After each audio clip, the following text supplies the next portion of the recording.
Assalamu alaikum урматтуу мусулман bir тугандар. Мына азыр биз Жалал Абад областынын Нокен районунун Ленскийинде турабыз азыр.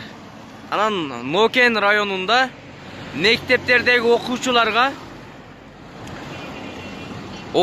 ата-энесинен сурабай туруп эле прививка сайдырып атыптыр. Ал прививка сайган балдар ысытмалап, ооруп төшөктө жатат экен.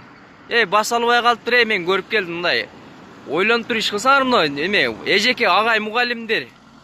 Эмне деген эмне силерге эмне окуучулар эмне жетим козубуз эмне.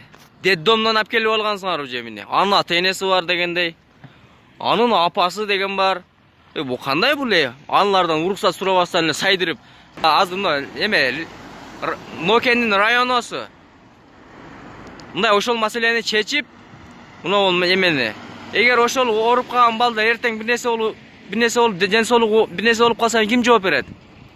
Керт башчылары менен ошол мугалимдер, районо дагы жооп берет, сайган адам дагы жооп берет. Міне силерге жаш балдар міне. Az тем более алиги Кытайдан келген вакцина деп жүрүшөсүңөр азыр.